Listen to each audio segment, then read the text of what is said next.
ஆயக்கலைகள் 64 அதில் ஒரு முக்கிய கலையான ஜோதிட கலையின் மூலமாக என்னுடன் இணைந்துள்ள அன்பு நேயர்களுக்கு இனிய வணக்கம்ங்க. மகர ராசி நேயர்களுக்கு புதுசா அப்படி என்ன இருக்க போகுது, எப்பவும் போல வாழ்க்கை கீழேயே தான் போகுது அப்படின்னு கதரும் நேயர்களுக்கு ஒரு நல்ல செய்தி காத்திருக்குதுங்க. அந்த செய்தியை தெரிஞ்சுக்கிறதுக்கு முன்னாடி இந்த உலகை காக்கும் முருகப்பெருமானுடைய பாதம் தொட்டு வணங்கி வீடியோக்குள்ள போலாங்களா? என்னுடன் சேர்ந்து நீங்களும் இந்த மந்திரத்தை சொல்லிட்டே உங்களால் முடிஞ்சதுன்னா கமெண்ட் பாக்ஸில் ஒரு முறை கமெண்ட் பண்ணுங்க. ஓம் முருகா போற்றி, ஓம் முருகா போற்றி, ஓம் முருகா போற்றி. பழனி ஆண்டவா, செந்தூர் வேலவா, சீரும் போர் தளபதியே, சேவல் கொடி ராஜாவே, நீதான் ஐயா இந்த அப்பாவி மக்களை கஷ்டங்களிலிருந்து காப்பாற்றி காலம் முழுக்க கூடவே இருக்கணும். இவங்களுக்காக நான் தினமும் உங்ககிட்ட வேண்டிக்கிறேன். இவங்களுக்கு ஒன்றுனா நீதான் ஐயா பொறுப்பு. அப்படியே நான் சொல்லும் ஜோதிடமும் பழிக்க நீதான் ஐயா அருள் புரியணும். தினமும் உங்களுக்கு கிரகநிலை மாற்றத்தால் வரக்கூடிய சுப பலன்களை அறிய கட்டாயம் சப்ஸ்கிரைப் பண்ணி பெல் பட்டன் அப்புறம் ஆல்னு ஆப்ஷன் இருக்கும், அதையும் கொடுத்து வைங்க.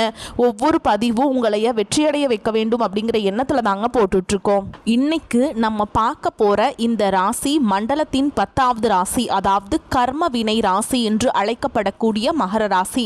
மற்ற ராசிக்காரர்கள் எல்லாம் கனவு காண்பார்கள். ஆனால் அந்த கனவை நிஜமாக்குவதற்காக பகல் இரவாக ரத்தம் சிந்தி உழைக்கிற ஒரே ராசி இந்த மகர ராசி தான்.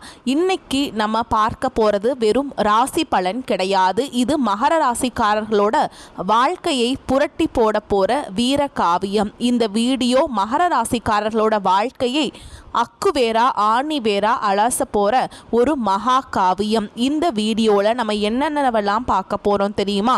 முதல்ல மகர ராசியோட அந்த விசித்திரமான சின்னம் பாதி ஆடு பாதி முதலை. இதுக்கு பின்னாடி மறைஞ்சிருக்கிற ரகசியம் என்ன? உங்க ராசி அதிபதி சனி பகவான் உங்களுக்கு கொடுக்க போற அந்த இரும்பு மாதிரியான மனதிடம் எப்படின்னு பார்க்க போறோம். இரண்டாவதா உங்களுடைய குணாதிசயங்கள். நீங்க ஏன் மற்றவங்க கிட்ட இருந்து தனித்து தெரியுறீங்க? உங்களோட அந்த அயராத உழைப்பு, அந்த குணம் உங்களை எங்கே கொண்டு போய் சேர்க்க போகுது? உங்களோட ப்ளஸ் என்ன மைனஸ் என்ன? மூணாவதா காதலும் திருமணமும். ஒரு மகர ராசிக்காரங்க காதலில் விழுந்தா எப்படி இருப்பாங்க? யார் இவங்களுக்கு சரியான ஜோடி? ஈகோ பிரச்சனைகளை எப்படி சமாளிக்கிறது? நாலாவதா தொழில் மற்றும் பணம். மகர ராசிக்காரங்க 30 வயசுக்கு அப்புறம் மகா கோடீஸ்வரர்களாக மாறுறாங்க. எந்த தொழில் உங்களுக்கு ராஜ யோகத்தை கொடுக்கும்? அஞ்சாவதா மிக முக்கியமாக நீங்கள் எல்லாரும் காத்துட்ருக்க 2026ஆம் ஆண்டுக்கான முழு பலன்கள். 7.5 சனி முடிஞ்சிருச்சு. இனி உங்கள் வாழ்க்கை எப்படி தலைகீழாக மாறப்போகுதுன்னு விலாவரியாக பார்க்க போகிறோம். கடைசியாக உங்களை மாதிரி மகர ராசியில் பிறந்து உலகத்திலேயே திரும்பி பார்க்க வச்ச சாதனையாளர்கள் மற்றும் உங்களுக்கான ரகசிய பரிகாரங்கள். ஆனால் இந்த மகா காவியத்தை தொடங்குறதுக்கு முன்னாடி உங்ககிட்ட நான் ஒரு உண்மையை உறக்க சொல்லணும்னு நினைக்கிறேன். ஜோதிட பலன்களை கேளுங்க, ஆனால் அதையே உங்கள் வாழ்க்கையாக நினச்சி முடங்கி போயிடாதீங்க. சமூக வலைதளங்களில் நீங்கள் நிறைய இடத்துல பார்ப்பீங்க, மகர ராசிக்கு 7.5 சனி முடிஞ்சுது, நாளைக்கே கோடீஸ்வரர் ஆக போகிறீங்க, அதிர்ஷ்டம் கூரையை பிச்சுக்கிட்டு கொட்டுன்னு ரொம்ப மிகைப்படுத்தி பேசுவாங்க. ஆனால் யதார்த்தத்தில் அது அப்படி நடக்கிறதுன்னு இல்லைங்க. ஏன்னா உண்மையான ஜோதிடம் இது தெரியுமா? உங்களுடைய ஒழுக்கமும் உங்களுடைய விடாமுயற்சியும் உங்களுடைய தன்னம்பிக்கையும் தான். வாழ்க்கைங்கிறது இறைவன் நமக்கு கொடுத்த ஒரு மகா பெரிய வாய்ப்பு. அந்த வாய்ப்பை சரியாக பயன்படுத்துறதும் பயன்படுத்தாமல் விடுறதும் உங்கள் கையில் தான் இருக்குது. நீங்கள் ஒரு அடி எடுத்து வச்சாதான் கிரகங்களும் இறைவனும் உங்களுக்கு 10 அடி முன்னாடி வந்து உதவி செய்வாங்க. விதியை மதியால் வெல்லப்போற இந்த மகர ராசியின் வீர காவியத்தை தொடங்கலாமா? இந்த தகவல்கள் ஒவ்வொன்றும் உங்களுக்கு ஒரு பெரிய தெளிவை கொடுக்கும். அதனால் எதையும் தவிர்க்காமல் முழுசாக பாருங்கள். மறக்காமல் நம்ம சிவன் கோவில் போய் தரிசனம் பண்ணிட்டு வாங்க. உங்கள் ராசிக்கான இந்த பிரம்மாண்ட பயணத்தில் என் கூட வாங்க. இது உங்களுக்கான நேரம். இது மகரத்தின் கர்ஜனை பகுதி 1, மகரத்தின் ரகசியம், அந்த விசித்திரமான சின்னமும் சனியின் ஆதிக்கமும். நண்பர்களே, இப்போ நம்ம மகர ராசியோட ஆதித்யத்தை பார்க்க போகிறோங்க. ஜோதிட மண்டலத்தில் ஒவ்வொரு ராசிக்கும் ஒரு சின்னம் உண்டு. ஆனால் மகர ராசியோட சின்னம் மட்டும் ஏன் ரொம்ப விசித்திரமாக இருக்குன்னு என்னைக்காவது யோசிச்சிருக்கீங்களா? பாதி ஆடு பாதி முதலை. இது சொல்கிற பாடம் என்ன? மகர ராசியோட சின்னம் வெறும் கற்பனை கிடையாது, அது ஒரு மிகப்பெரிய வாழ்க்கை தத்துவம். அந்த மலையாடு, ஆடு அப்படிங்கிறது நிலத்தில் வாழ்கிற ஒரு விலங்கு. அதுலேயும் மலையாடு ஒரு செங்குத்தான மலையில் கூட கால்கள் வைக்க இடமே இல்லாத இடத்துல கூட நிதானமாக தன்னோட பாதங்களை ஊன்றி மலையோட உச்சிக்கு ஏறி போகும்.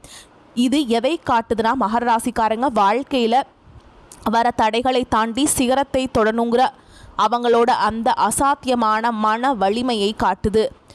அந்த நீர் முதலை சின்னத்தோட வாழ்பகுதி முதலையோட வடிவத்தை கொண்டிருக்கும். முதலை எப்படி தண்ணிக்குள்ளே ரொம்ப அமைதியாக அசையாமல் தன்னோட இறைக்காக பல மணி நேரம் பொறுமையாக காத்துட்ருக்குமோ அதே மாதிரி தான் மகர ராசிக்காரங்க ஒரு வாய்ப்புக்காக இவங்க வருஷ கணக்கில் கூட அமைதியாக காத்துட்ருப்பாங்க. ஆனால் அந்த வாய்ப்பு கிடைச்ச உடனே முதலை எப்படி தன்னோட பலமான தாடையால் இரையை கவ்வி பிடிக்குமோ அப்படி அந்த வாய்ப்பை இவங்க கெட்டியாக பிடிச்சிக்குவாங்க. அதனால தான் மகர ராசிக்காரங்களுக்கு நிலத்திலையும் ஜெயிக்க தெரியும், ஆழமான நீர் போன்ற எமோஷ்னல்லையும் ஜெயிக்க தெரியும். ராசி அதிபதி சனி பகவான் கண்டிப்பான வார்த்தையாக உங்களுக்கு இருக்க போகிறாருங்க. வாத்தியாராக இருக்க போகிறாரு. கண்டிப்பான வார்த்தையை உங்ககிட்ட சொல்ல போகிறாரு. மகர ராசியோட அதிபதி யாருன்னு பார்த்தா அது நீதியின் தேவன் சனி பகவான். மற்ற ராசிக்காரங்களுக்கு குருவோ இல்லை சுக்கிரனோ அதிபதியாக இருந்தால் அவங்களுக்கு வாழ்க்கை ஆரம்பத்தில் இருந்தே கொஞ்சம் சொகுசாக இருக்கலாம். ஆனால் சனி பகவான் அதிபதியாக இருக்கிற மகர ராசிக்கு அப்படி கிடையாதுங்க. சனி பகவான் ஒரு கண்டிப்பான வாத்தியார் மாதிரி. அவர் உங்ககிட்ட எதையுமே ஓசியில் கொடுக்க மாட்டார். நீ உழைச்சியா, நீ உண்மையாக இருக்கியா, நீ ஒழுக்கமாக இருக்கியா, இதையெல்லாம் சோதிச்சு பார்த்துட்டு தான் உங்களுக்கு தர வேண்டியதை கொடுப்பாருங்க. அதனால தான் மகர ராசிக்காரங்க 20 வயசில் படுற கஷ்டம் 35 வயசில் இவங்களுக்கு ஒரு பெரிய சாம்ராஜ்யத்தை உருவாக்கி தருது. தாமதமான வெற்றி ஆனால் தரமான வெற்றி. மகர ராசி நண்பர்களே, உங்கள் வாழ்க்கையில் எதையாவது நீங்கள் சீக்கிரமாக அடைஞ்சிருக்கீங்களா?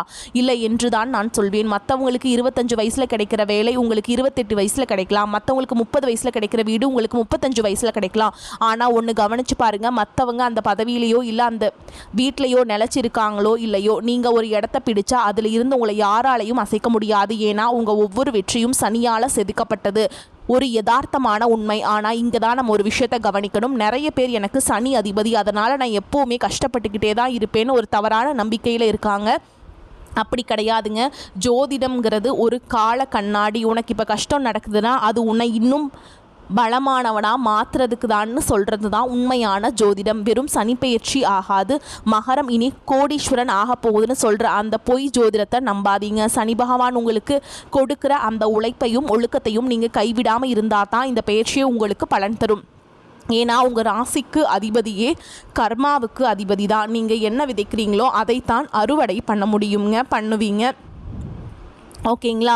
சிம்ம ராசிக்காரங்களுக்கு ஒரு ராஜ கம்பீரம் இருக்குன்னா உங்களுக்கு அந்த ராஜாவை வழிநடத்தக்கூடிய ஒரு நிர்வாக திறமை இருக்குது. அந்த திறமை எப்போ வரும் தெரியுமா? நீங்கள் விழுந்து எழும்போது தான் வரும். விழுறது தப்பில்லை, விழுந்த இடத்துலையே முடங்கி கிடக்கிறது தான் தப்பு. மகர ராசி நண்பர்களே, இந்த நேர பகுதியோட சுருக்கம் என்னன்னா, நீங்கள் ஒரு சிகரத்தை நோக்கி போயிட்டுருக்க ஒரு மலையாடு. அந்த சிகரத்தை தொட போகிறது உறுதி. ஆனால் அந்த பயணத்தில் வர கல்லும் முள்ளும் உங்களை பக்குவப்படுத்துவதற்காகத்தான். விடாமுயற்சியோடு இருங்க, வெற்றி உங்கள் காலடியில் வரும். பகுதி 2, மகரத்தின் குணாதிசயங்கள்.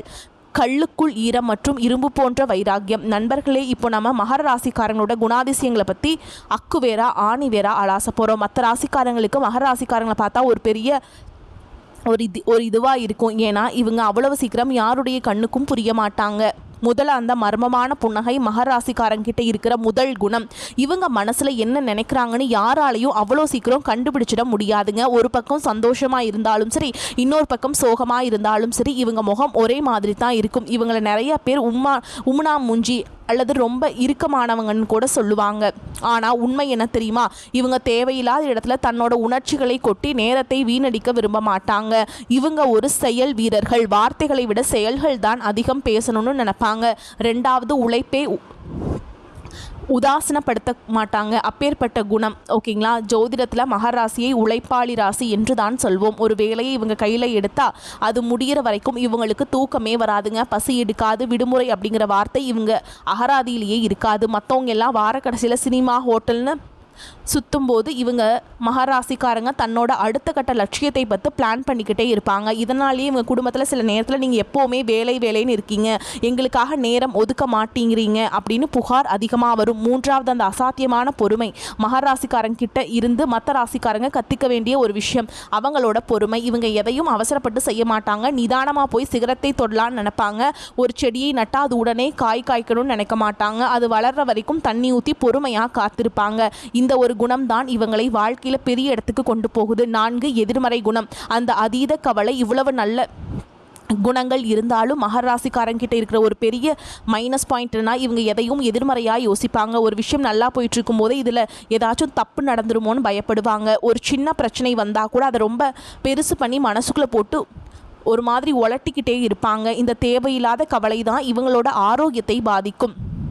அந்த முதிர்ச்சியான பேச்சு மகராசியில் பிறந்தவங்க சின்ன வயசுலேயே ரொம்ப பெரியவங்க மாதிரி பேசுவாங்க. இவங்க கிட்ட இருக்கிற முதிர்ச்சி, மெச்சூரிட்டி மற்ற யார்கிட்டையும் இருக்காது. இவங்க ஒரு பிரச்சனைக்கு கொடுக்குற தீர்வு ரொம்ப யதார்த்தமாக இருக்கும். கற்பனை உலகத்தில் வாழாமல் தரையில் நின்று பேசுகிறதுனால இவங்களோட ஆலோசனைக்கு எப்போவுமே ஒரு மதிப்பு உண்டு. யதார்த்தமான ஒரு அறிவுரை. ஆனால் என்னன்னா நண்பர்களே, இங்கே தான் நம்ம ஒரு விஷயத்தை புரிஞ்சுக்கணும். ஜோதிடத்தில் மகராசிக்கு இதெல்லாம் குணம்னு சொன்னாலும் எனக்கு ஜோதிடத்தில் இப்படி தான் சொல்லியிருக்கு, அதனால் நான் இப்படி தான் இருப்பேன்னு நீங்கள் உங்களை ஒரு கூட்டுக்குள்ளே அடைச்சி நிறைய ஜோதிடர்கள் சொல்லுவாங்க மகராசிக்காரங்களுக்கு எப்பவும் கஷ்டம்தான், அவங்க ஒரு இயந்திரம் மாதிரி வேலை செய்யணும்னு. இது ரொம்ப தப்புங்க. நீங்கள் ஒரு மனுஷன், உங்களுக்கும் உணர்ச்சிகள் உண்டு. வேலையை தாண்டி உங்கள் குடும்பத்துக்காகவும் உங்களுக்காகவும் நேரம் ஒதுக்கிறது தான் உண்மையான வெற்றி. தன்னம்பிக்கை தான் உங்களுடைய ஆயுதம். உங்கள் ராசி அதிபதி சனி பகவான் உங்களுக்கு கஷ்டத்தை கொடுக்கறதே உங்களை ஒரு இரும்பு மனுஷனாக மாற்றுறதுக்கு தான். ஆனால் அந்த இரும்புக்குள்ளேயும் ஒரு ஈரமான இதயம் இருக்குங்கிறத உங்கள் அன்பானவங்க கிட்ட காட்டுங்க. எதிர்மறையாக யோசிக்கிறத விட்டுட்டு என்னால் முடியுங்கிற அந்த தன்னம்பிக்கையை வளர்த்துக்கோங்க. ஜோதிடம் உங்களை ஒரு இடத்துல முடக்கி போடல, மாறாக உங்ககிட்ட இவ்வளவு பலம் இருக்குது, இதை சரியாக பயன்படுத்துன்னு சொல்லுது. மற்றவங்க உங்களை என்ன வேணாலும் சொல்லிட்டு போகட்டும், ஆனால் நீங்கள் உங்களுடைய கோலில் தெளிவாக இருங்க. விழுந்தா அழுதுட்டு இருக்காதீங்க. மகராசிக்கு தோக்குறது பிடிக்கும். ஏன்னா ஒவ்வொரு தோல்வியிலும் ஒரு புதிய பாடத்தை, பெரிய பாடத்தை கற்றுக்குவீங்க. அந்த பாடம் தான் உங்களை 2026 ஒரு மாபெரும் வெற்றியாளராக மாற்ற போகுது. மகராசி நண்பர்களே, நீங்கள் சாதாரணமானவங்க அல்ல. நீங்கள் ஒரு சகாப்தம் படைக்க பிறந்தவங்க. உங்களோட நிதானமும் உழைப்பும் தான் உங்கள் அடையாளம். அந்த அடையாளத்தை யாராலையும் அழிக்க முடியாது. பகுதி 3, மகரத்தின் காதல் மற்றும் திருமண வாழ்க்கை. பாறைக்குள் ஊற்றெடுக்கும் அன்பு. நண்பர்களே, இப்போ நம்ம மகர ராசிக்காரர்களோட இதய துடிப்பை பற்றி பேச போகிறோங்க. பொதுவாக மகர ராசி அப்படின்னாலே ஒரு பிம்பம் உண்டுங்க. இவங்க எப்போவும் முகத்தை உருன்னு வச்சுருப்பாங்க. இவங்களுக்கு ரொமான்ஸ் வராது. இவங்க ஒரு இயந்திரம் மாதிரி ஓடுறவங்க, உலகமே சொல்லுங்க. ஆனால் உண்மை என்ன தெரியுமா? ஒரு பாறையை உடைச்சா உள்ளிருந்து எப்படி தெளிந்த நீரூற்று வருமோ அப்படித்தான் மகர ராசியோட அன்பு. ஒன்று காதலில் மகரத்தின் மௌனம் தான் மொழிங்க. மகர ராசிக்காரங்க காதலில் விருந்தால் அது சினிமாவில் வர மாதிரி உடனே போய் முழங்கால் போட்டு சொல்ல மாட்டாங்க. இவங்க காதலிச்சா அந்த துணையோட எதிர்காலத்தை யோசிப்பாங்க. நம்ம காதலிக்கிற பொண்ணையோ பையனையோ நல்லா வச்சுக்க நமக்கு தகுதி இருக்கா, நம்ம ஒரு நிலையான வருமானத்துக்கு வந்துட்டோமான்னு இவங்க கணக்கு போடுவாங்க. இவங்க காதலில் வெறும் வார்த்தைகள் இருக்காது, ஆனால் ஒரு உறுதி இருக்கும். மகராசிக்காரங்க உங்ககிட்ட பார்த்து போ அப்படின்னு சொன்னால் அதில் ஒரு 1000 ஐ லவ் யூ ஒளிஞ்சிருக்கும். இவங்க காதலிக்கும் போது தன் துணையை ஒரு குழந்தையை போல பாதுகாப்பாங்க. 2, திருமண வாழ்க்கை. கடமை என்னும் அஸ்திவாரம். திருமணத்தை பொறுத்தவரை மகராசிக்காரர்கள் ஒரு பாதுகாப்பான புகலிடம் மாதிரி. இவங்க வாழ்க்கை துணையாக வரவங்க ரொம்ப ரொம்ப கொடுத்து வச்சவங்க. ஏன்னா குடும்பத்தில் ஒரு பொருளாதார சிக்கலோ இல்லை வேறு ஏதோ பிரச்சனையோ வந்தால் மகராசிக்காரங்க பின்வாங்க மாட்டாங்க. நான் இருக்கேன் பார்த்துக்கலான்னு முன்னாடி நிற்பாங்க. ஆனால் இங்கே ஒரு சிக்கல் இருக்குது. மகராசிக்காரங்க தன்னோட அன்பை வெளியில் காட்ட தெரியாமல், ஏன் நான் இவ்வளவு கஷ்டப்பட்டுட்டு உழைக்கிறதே உங்களுக்காகத்தான்னு கேட்பாங்க. ஆனால் துணையாக வரவங்க எதிர்பார்ப்பது வெறும் காசு மட்டும் இல்லை, கொஞ்சம் நேரத்தையும் அன்பான பேச்சையும் தான். இந்த இடத்துல தான் மகராசி நண்பர்களுக்கு சின்ன சின்ன உரசல்கள் வரும். 3 ராசி பொருத்தங்கள் யாரோடு இணைந்தால் வெற்றி. ரிஷபம் மற்றும் கன்னி, இவங்க 2 பேருமே நில ராசிகள். இவங்களுக்கு மகரத்தோட உழைப்பும் நிதானமும் ரொம்ப பிடிக்கும். இவங்க சேர்ந்தா அந்த வாழ்க்கை ரொம்ப நிலைத்தன்மையோடு இருக்கும். விருச்சகம் மற்றும் மீனம், இவங்க 2 பேரும் நீர் ராசிகள். மகரம் என்கின்ற பாறையை தன்னோட அன்பால மென்மையாக கரைக்கிற வித்தை இவங்களுக்கு தெரியும். ஒரு உணர்ச்சிகரமான ஆழமான பந்தம் இங்கே இருக்கும். கடகம், இது நேராக எதிர் ராசிங்க. இவங்க 2 பேருக்கும் ஈர்ப்பு அதிகமாக இருக்கும். ஆனால் கடகம் எதிர்பார்க்கிற அதீத அன்பை மகரம் கொடுக்க தவறும். அந்த நேரத்தில் தான் சண்டைகள் வரும். புரிதல் இருந்தால் அது ஒரு சிறந்த ஜோடி. ஓகேங்களா? சவாலான ராசிகள்னு பார்த்திங்கன்னா மேஷம் மற்றும் துலாம் ராசிகளோடு சின்ன சின்ன கருத்து வேறுபாடுகள் வரலாம். ஏன்னா மேஷம் ரொம்ப வேகம், மகரத்தை ரொம்ப விவேகம். துலாம் ஆடம்பரத்தை விரும்பும், மகரம் சிக்கனத்தை விரும்பும். 4 மகரத்தின் பிடிவாதம் மற்றும் தனிமை. மகர ராசிக்காரங்க ஒரு முறை மனசில் ஒருத்தரை தப்புன்னு முடிவு பண்ணிட்டா அவங்க கிட்ட இருந்து விலக ஆரம்பிச்சிருவாங்க. இவங்க கிட்ட இருக்கிற ஒரு பெரிய ஆயுதம் மௌனம். ஒரு பிரச்சனை வந்தால் பேசி தீர்க்காமல் அமைதியாக இருந்து எதிர்த்தரப்பை துடிக்க வைப்பாங்க. அதே மாதிரி இவங்க யாரையும் அவ்வளோ சீக்கிரம் நம்ப மாட்டாங்க. ஒரு முறை துரோகம் செய்யப்பட்டுட்டா திரும்ப அவங்கள ஏற்றுக்கவே மாட்டாங்க. யதார்த்தமான ஒரு வாழ்க்கை உண்மை. நண்பர்களே, இப்போ நான் ஒரு முக்கியமான விஷயத்த சொல்லணும். ஜோதிடத்தில் பொருத்தம் பார்க்கறது ஒரு பக்கம் இருந்தாலும் வாழ்க்கையில் புரிதல் தாங்க முக்கியம். மகர ராசிக்கு இந்த ராசி தான் செட் ஆகும்னு யாராவது சொன்னால் அதை வச்சு உங்கள் துணையை குறை சொல்லாதீங்க. உண்மையான ஜோதிடம் என்ன சொல்லுதுன்னா, மகர ராசிக்காரங்க கடமையை மட்டும் பார்க்காம காதலையும் பார்க்கணும்னு சொல்லுது. சனி பகவான் உங்களுக்கு கட்டுப்பாட்டை கற்றுக் கொடுத்துருக்காருங்க. ஆனால் அந்த அதிகாரம் வீட்டுக்குள்ளே செல்லாது. நீங்கள் உங்கள் குடும்பத்துக்காக எவ்வளவு சம்பாதிக்கிறீங்க அப்படிங்கிறத விட அவங்க கூட எவ்வளவு நேரம் சந்தோஷமாக சிரித்து பேசுகிறீங்கிறதான் முக்கியம். 2026 விடியலும் உறவுகளும். இந்த 2026ஆம் வருஷம் 7 சனி முடிகிறதுனால இதுவரைக்கும் உங்கள் குடும்பத்தில் இருந்த குழப்பங்கள் பிரிவுகள் எல்லாமே நீங்கள் போகுது. குறிப்பாக நீங்கள் என் கூட அன்பாகவே பேச மாட்டேங்கிறீங்கன்னு சொல்லிட்டு இருந்த உங்கள் துணை இப்போது உங்களை புரிஞ்சுக்க ஆரம்பிப்பாங்க. ஆனால் நீங்களும் கொஞ்சம் இறங்கி வரணும். மகராசி நண்பர்களே, நீங்கள் ஒரு இரும்பு மனிதர்கள். ஆனால் அந்த இரும்புக்குள்ளேயும் ஈரம் இருக்குங்கிறத உங்கள் துணைக்கிட்ட காட்டுங்க. ஒரு சின்ன பூவோ ஒரு சின்ன ஏதோ ஒரு கிஃப்ட்டோ உங்கள் வாழ்க்கையை மாற்றும். ஓகேங்களா? மற்றவங்க உங்களை பற்றி என்ன வேணும்னாலும் சொல்லட்டும். ஆனால் நீங்கள் உங்கள் அன்புக்குரியவங்களுக்கு ஒரு வரப்பிரசாதம். ஏன்னா நீங்கள் ஏமாற்ற தெரியாத நேர்மையான ஒரு இதயம் கொண்டவங்க. மகராசி ஒரு உறவை ஏற்றுக்கிட்டா அதை சாகிற வரைக்கும் காப்பாற்றுவாங்க. அந்த விசுவாசம்தான் உங்களோட அடையாளம். பகுதி 4 தொழில், பணம் மற்றும் வெற்றி. மகரத்தின் விஸ்வரூபம். நண்பர்களே, இப்போ நம்ம மகர ராசிக்காரங்களோட கோட்டைக்குள்ளே நுழைய போகிறோம். அதாவது அவங்களோட தொழில் மற்றும் பொருளாதார வாழ்க்கை. ஜோதிடத்தில் மகராசியை 10ஆம் இடம்னு சொல்லுவாங்க. 10ஆம் இடம்னா என்ன தெரியுமா? அந்தஸ்து, கௌரவம், பதவி. அப்புறம் நீங்கள் இந்த உலகத்தில் செய்ய போகிற சாதனை ஒன்று. ஏன் மகரம் 30 வயதுக்கு மேல் ஜெயிக்கிறது. நிறைய மகராசி நண்பர்களுக்கு ஒரு ஆதங்கம் உண்டு. என் கூட படித்தவன் எல்லாம் செட்டில் ஆகிட்டான், கார் வாங்கிட்டான், வீடு கட்டிட்டான், ஆனால் நான் இன்னும் போராடிட்டுருக்கேனேன்னு நீங்கள் நினைப்பீங்க. மகராசி நண்பர்களே, சனி பகவான் எதையுமே சீக்கிரம் தரமாட்டார். ஆனால் அவர் கொடுக்க ஆரம்பித்தா யாராலையும் தடுக்க முடியாது. பொதுவாக மகராசிக்காரங்களுக்கு 30 அல்லது 32 வயசு வரைக்கும் வாழ்க்கை ஒரு போராட்டமாக தான் இருக்கும். ஆனால் அந்த போராட்டம் எதுக்கு தெரியுமா? ஒரு பெரிய சாம்ராஜ்யத்தை நீங்கள் ஆள போகிறீங்க. அதுக்கு தேவையான பக்குவத்தையும் அனுபவத்தையும் சனி பகவான் உங்களுக்கு கற்றுக் கொடுக்குறார். 35 வயசுக்கு அப்புறம் நீங்கள் எடுக்கிற வேகம் இருக்குது. அது உங்களை வேறு லெவலுக்கு கொண்டு போகும். இரண்டாவது, எந்த தொழில் உங்களுக்கு ராஜயோகத்தை தரும்? கட்டுமானத்துறை, சிமெண்ட், இரும்பு, செங்கல் சம்பந்தப்பட்ட தொழில்கள் உங்களுக்கு பெரிய லாபத்தை தரும். நிர்வாகம். நீங்கள் ஒரு சிறந்த மேலாளர். ஒரு நிறுவனத்தை எப்படி லாபத்துக்கு கொண்டு வரணும்னு உங்களுக்கு தெரியும். அரசியல் மற்றும் சட்ட நியாய தர்மத்துக்கு கட்டுப்படுறதுனால வக்கீல் தொழிலோ அல்லது மக்களுக்கான அரசியல் பணியோ உங்களுக்கு கௌரவத்தை தரும். விவசாயம் மற்றும் சுரங்க தொழில். பூமிக்கு அடியிலிருந்து கிடைக்கிற எண்ணெய், நிலக்கரி அல்லது விவசாயம் மூலமாக நீங்கள் கோடீஸ்வரர் ஆகலாம். மூன்றாவது, பணத்தை கையாளும் வித்தை. மகராசிக்காரங்க பண விஷயத்தில் ரொம்ப கஞ்சத்தனம்னு வெளியில் ஒரு பேச்சு உண்டு. ஆனால் அது கஞ்சத்தனம் இல்லை, சிக்கனம். ₹1 செலவு பண்ணால் கூட அது எதுக்குன்னு யோசிச்சு தான் செலவு பண்ணுவீங்க. தேவையில்லாத ஆடம்பரத்தை நீங்கள் விரும்ப மாட்டீங்க. இதனாலேயே உங்ககிட்ட எப்போவும் ஒரு பேக்கப் பணம் இருக்குங்க. எதிர்காலத்தை பற்றின பயம் இவங்ககிட்ட எப்போவும் இருக்கிறதுனால சேமிப்பில் இவங்க தான் கில்லாடி. 4, தொழிலில் சவால்கள் மற்றும் விரோதிகள். நீங்கள் நேர்மையாக இருக்கிறதுனாலேயே உங்களுக்கு பணியிடத்தில் எதிரிகள் அதிகமாக இருப்பாங்க. நீங்கள் லஞ்சம் வாங்க மாட்டீங்க, தப்பு செய்ய மாட்டீங்க. இதனால் மற்றவங்களுக்கு உங்களை பிடிக்காதுங்க. மகர ராசிக்காரங்களுக்கான ரகசிய பரிகாரங்கள். பரிகாரம்னா ஏதோ ஒரு மந்திரத்தை சொன்ன உடனே பணம் கொட்டுன்னு நினைக்காதீங்க. பரிகாரம் என்கிறது உங்களோட கர்ம வினையை சுத்தப்படுத்துகிற ஒரு வழி. குலதெய்வ வழிபாடு மகர ராசிக்கு உங்களுக்கு ரொம்ப ப்ளஸ்ஸாக வேலை செய்யுங்க. ஓகேங்களா? குலதெய்வம் தான் உங்களுக்கு ஒரே பாதுகாப்பு அரண். வருஷத்துக்கு ஒரு முறையாவது குலதெய்வ கோயிலுக்கு போய் வழிபாடு செஞ்சுட்டு வாங்க. அன்னதானம் பண்ணுங்கள் ஏழைகளுக்கு. முன்னோர்களின் ஆசையை நிறைவேற்றுங்க. முன்னோர்களுக்கெலாம் நமக்கு உதவணும் அப்படின்னு நினைப்பாங்க. ஓகேங்களா? ஏழைகளுக்கெலாம் அதெல்லாம் நீங்கள் பண்ணுங்கள். ஓகேங்களா? முதியோர் மற்றும் மாற்றுத்திறனாளிகளுக்கு சேவை பண்ணுங்கள். சனி பகவானுக்கு பிடிச்ச ஒரே விஷயம் உழைப்பு மற்றும் சேவை.